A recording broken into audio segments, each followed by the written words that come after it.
और शुरुआत करेंगे जबलपुर से मिल रही बड़ी खबर के साथ, जहां वंदना कुलस्ते की गाड़ी पेड़ से टकरा गई है। केंद्रीय मंत्री फग्गन सिंह कुलस्ते की बेटी हैं वंदना कुलस्ते। जबलपुर की डुमना रोड पर यह हादसा हुआ है। डुमना एयरपोर्ट की ओर वंदना कुलस्ते जा रही थी और इस दौरान इस हादसे का शिकार हुई ये गाड़ी। ये तस्वीरें आपको दिखा रहे हैं हादसे से जुड़ी हुई। टायर फिसलने के बाद ये गाड़ी पेड़ से टकरा गई। सड़क हादसे में वंदना कुलस्ते सहित 4 लोग फिलहाल घायल हैं। सभी लोगों को जबलपुर के जामदार अस्पताल में भर्ती करवाया गया है। डुमना के बंजारी माता मंदिर के पास ये पूरा हादसा हुआ है। केंद्रीय मंत्री फग्गन सिंह कुलस्ते की बेटी वंदना, उनके अलावा दिनेश उइके, हिमांशु, अनिकेत धुर्वे भी घायल हुए हैं।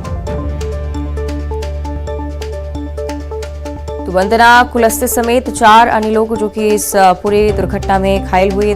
हादसे की तस्वीरें भी आपको हम दिखा रहे हैं। टायर फिसलने की वजह से गाड़ी पेड़ से जा टकराई। घायल हैं वंदना कुलस्ते भी। फग्गन सिंह कुलस्ते की बेटी है वंदना कुलस्ते और फिलहाल जबलपुर के अस्पताल में उनका इलाज चल रहा है।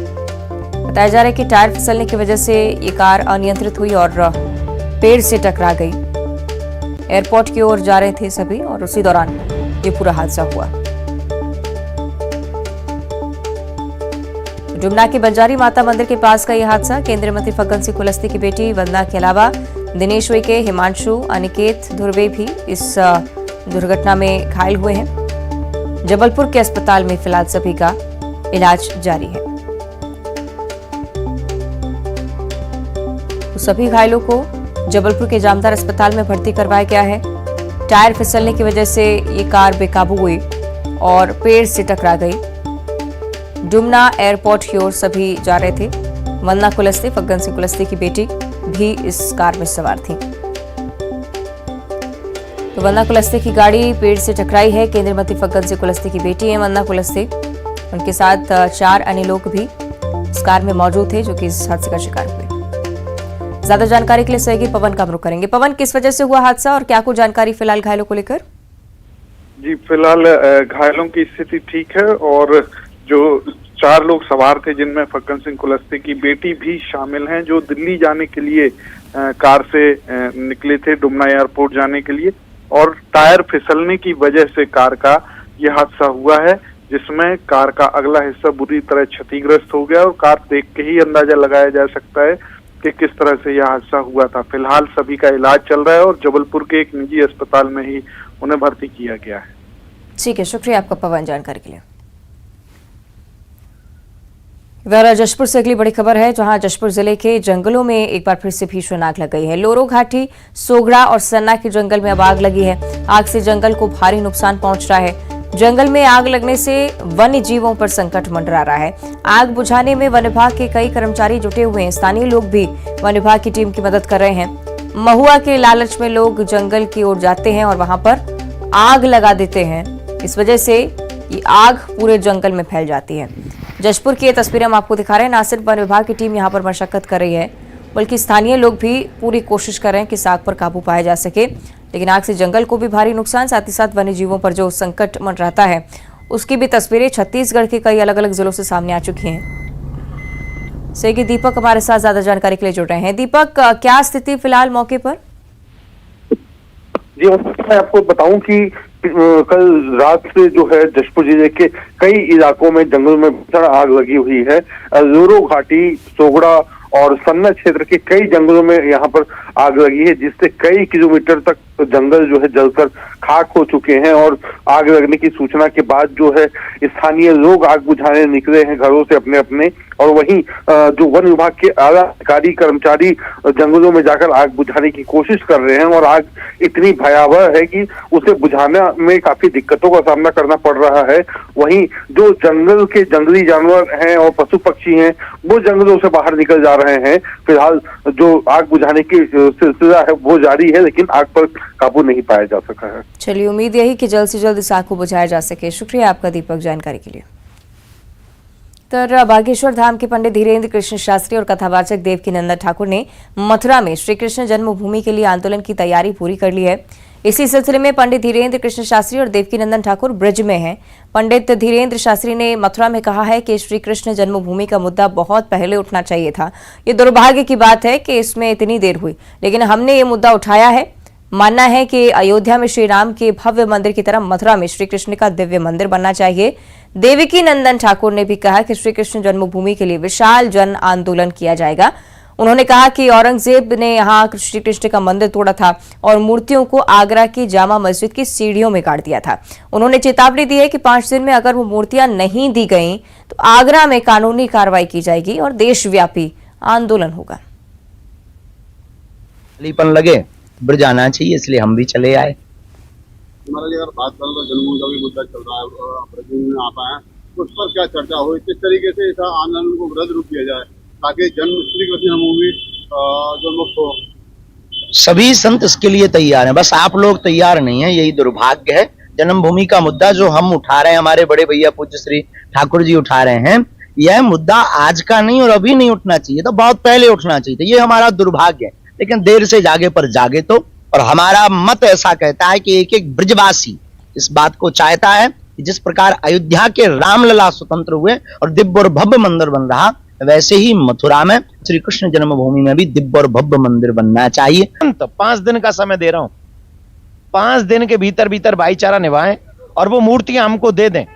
और अगर 5 दिन में उन्होंने वो मूर्तियां हमको नहीं दी, भाईचारा नहीं निभाया, उसके बाद आगरा में भी इस विषय पे हम कानूनी कार्रवाई करेंगे और कृष्ण जन्मभूमि के लिए विशालकाय आंदोलन होगा, देशव्यापी आंदोलन होगा, इसमें कोई दो राय नहीं है। जो संविधान हमें राइट्स देते हैं उस संविधान का। इधर उत्तर प्रदेश के काशी विश्वनाथ कॉरिडोर और मध्य प्रदेश के महाकाल कॉरिडोर की तर्ज पर असम की गुवाहाटी में मां कामाख्या कॉरिडोर की रूपरेखा तैयार हो चुकी है। जल्द ही असम में मां कामाख्या कॉरिडोर का काम भी शुरू हो जाएगा। असम के मुख्यमंत्री हेमंत बिस्वा शर्मा ने एक ट्वीट में एनिमेटेड वीडियो शेयर करके कामाख्या कॉरिडोर का डिजिटल ब्लूप्रिंट पेश किया है। चलिए आपको लिए चलते हैं मां कामाख्या के मंदिर में, दिखाते हैं यहाँ की दिव्यता।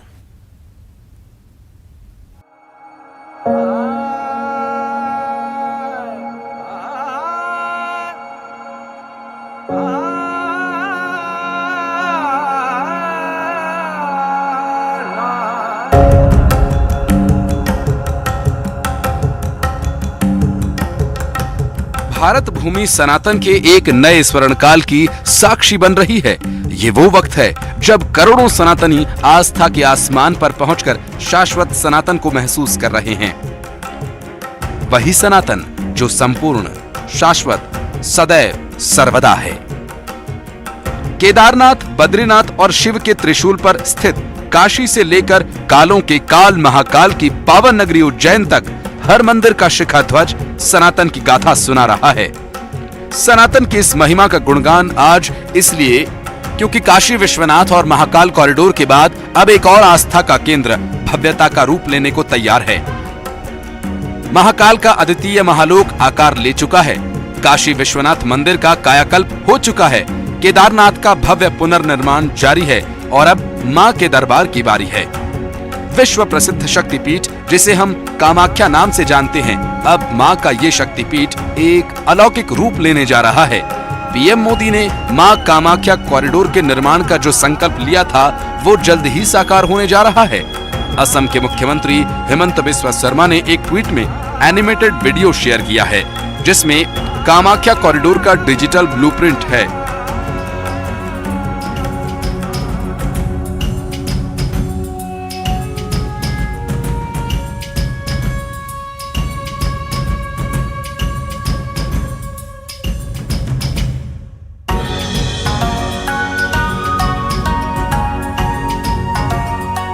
इस डिजिटल ब्लूप्रिंट में प्रस्तावित कामाख्या कॉरिडोर की अद्वितीय भव्यता को देखा जा सकता है। कामाख्या कॉरिडोर निर्माण के ऐलान से भक्तों की खुशी का ठिकाना नहीं है।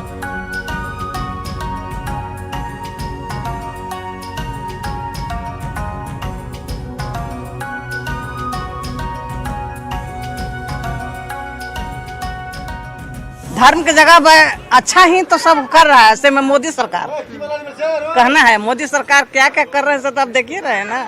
कहाँ धर्म की जगह पे तो और विकास कर रहे हैं। अब देश के गरीब दुखिया के तो कर रहे हैं, से कर ही रहे हैं। आज हम लोग पहचाना हम लोग क्या है, हमारा धर्म क्या है। हमारा धर्म का रक्षा के लिए आज मोदी जी जो कर रहे हैं ये ना हुआ था, और आगे जोगी जी भी अच्छा करेंगे। अभी काशी में तो पूरा अच्छा हो गया, अभी सबको देखने जैसा हो गया, और काशी में हो गया और इसमें भी हो गया, महाकाली का भी हो गया। ऐसा एक इसका इनका माँ का भी हो गया तो इधर आना जाना बहुत हो जाता है, सबको माँ का आशीर्वाद मिलेगा। गुवाहाटी में नीलांचल पर्वत पर मां कामाख्या देवी का मंदिर है। ये शक्तिपीठों में शामिल है। इन्हें कामेश्वरी या इच्छा की देवी भी कहा जाता है। कामाख्या देवी मंदिर असम के गुवाहाटी से करीब 8 किलोमीटर की दूरी पर स्थित है। 51 शक्तिपीठों में शामिल इस मंदिर की खास पहचान रजस्वला माता की वजह से है। नीलांचल पहाड़ी के चारों ओर भगवान शिव के 5 मंदिर कामेश्वर, सिद्धेश्वर, केदारेश्वर, अमरतोकेश्वर, अघोरा और कौटिलिंग मंदिर भी हैं। इन्हीं सब को मिलाकर मां कामाख्या कॉरिडोर बनेगा और इस कॉरिडोर का ब्लूप्रिंट कल्पना को साकार करने की कोशिश सरीखा है। Report news 18 Guwahati. कोंडागांव में 10 परिवारों ने प्रशासन से जीने का अधिकार या मौत की इजाजत मांगी है। इनकी जमीन छीन ली गई है। दबंगों ने हुक्का पानी बंद कर दिया है और ऐसे में उन्होंने प्रशासन से गुहार लगाई है। रिपोर्ट देखिए।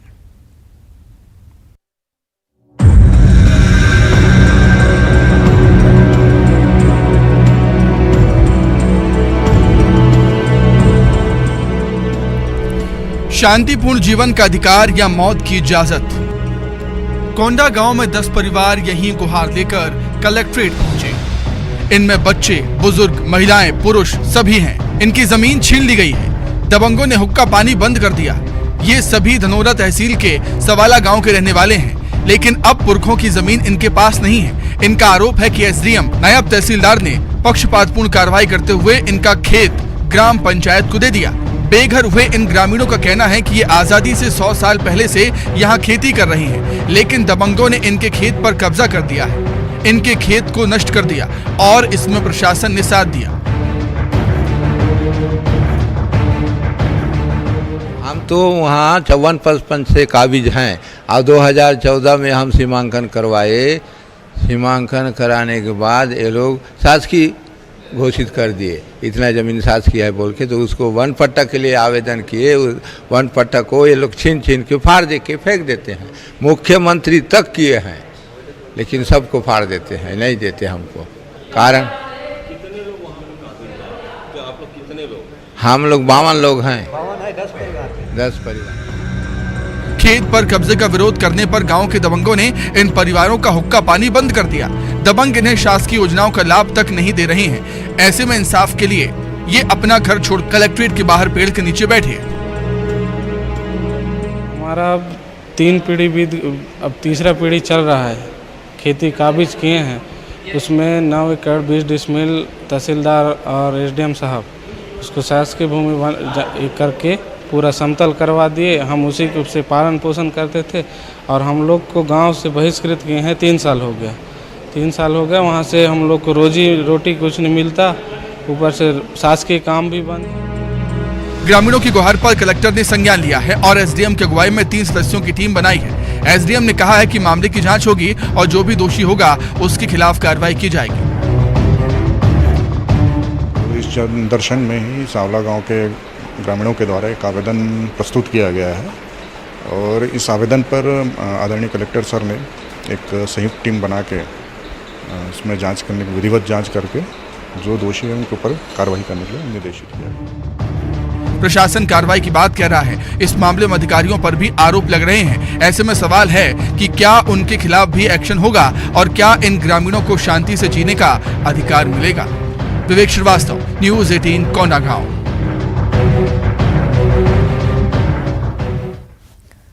और अब रायपुर से अगली बड़ी खबर। कल से माता कौशल्या महोत्सव की शुरुआत होने वाली है। 24 अप्रैल तक कौशल्या महोत्सव चलेगा और भूपेश बघेल कल चंद्रखुरु में महोत्सव का शुभारंभ करने वाले हैं। विधानसभा में भी कौशल्या महोत्सव बनाने की घोषणा की जा चुकी है। 3 दिवसीय कौशल्या महोत्सव का आयोजन होने जा रहा है। तो रायपुर से बड़ी जानकारी, मुख्यमंत्री भूपेश बघेल चंद्रपुरी से इस महोत्सव का शुभारंभ करेंगे। 24 अप्रैल तक कौशल्या महोत्सव चलेगा। विधानसभा में भी इस बार कौशल्या महोत्सव बनाने की घोषणा। सहयोगी ममता हमारे साथ ज्यादा जानकारी के लिए जुड़ रही हैं। ममता, कौशल्या महोत्सव क्या कुछ होता है इस दौरान और कितना महत्व है इसका छत्तीसगढ़ के लिहाज से?